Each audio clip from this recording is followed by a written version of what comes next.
Hello and welcome back. In this video, we're going to talk about liking, or better yet, what role does our preference for specific people and interactions play in the art of persuasion? Having a preference for one thing over another is a fundamentally human characteristic, which, as everything else fundamentally human, we do not have complete control over. This makes it an exploitable and powerful tool in our persuasion toolkit. We like to be in partnerships with people we like, and if we like the people, the chances of saying yes and reaching an agreement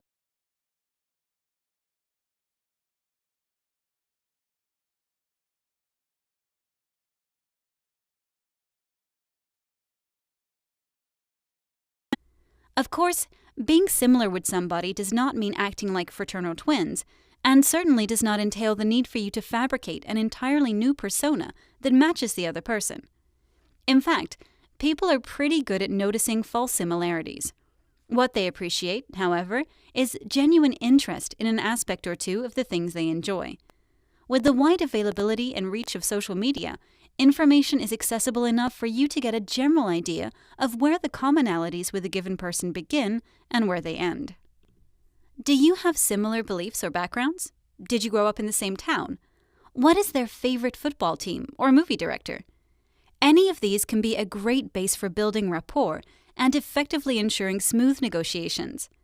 Studies demonstrate that the search for common grounds can be so subtle that things like a similar-sounding name or a shared birth date can make a person say yes, for example, during a sales agreement.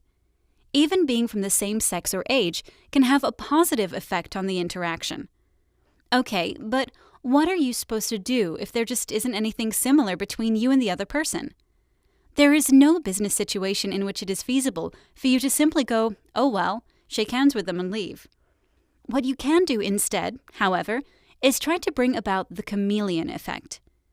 The chameleon effect is a term social psychologists use to describe the act of mirroring in social situations, or when one person adjusts their stance, sentence structure, and style of communication to match their partner's. People by and large do this unconsciously, and typically when they recognize their mirroring, they immediately disengage. Unfortunately for them, this is actually counterproductive. The chameleon effect is identified as a leading factor in establishing new friendships that just feel easy from the get-go. It facilitates and increases empathy, as well as liking and bonding.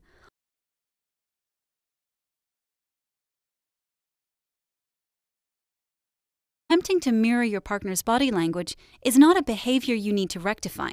Quite the opposite.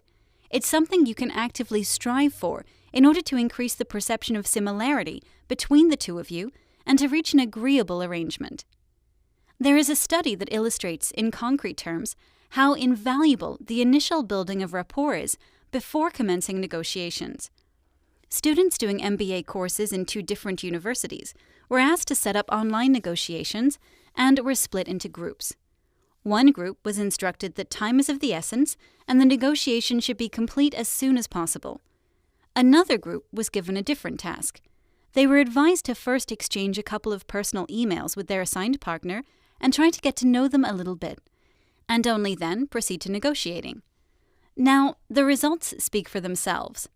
The time is of the essence group reached an agreement 55% of the time, whereas the second group were able to close the negotiation successfully in 90% of the cases, usually with better terms for both parties.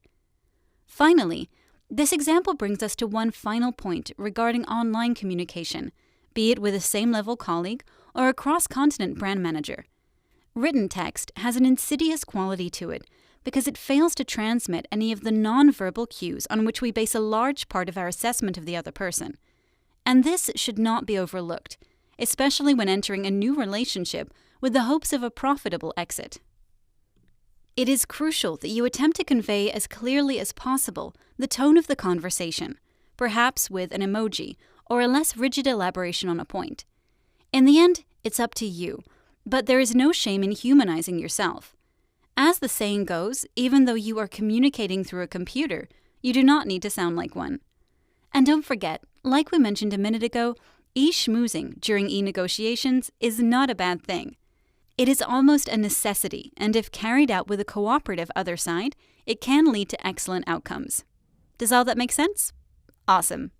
Thanks for watching, and plug in next time when we will be talking about the principle of scarcity or persuading people by appealing to the fact that limited quantities capture attention. See you soon.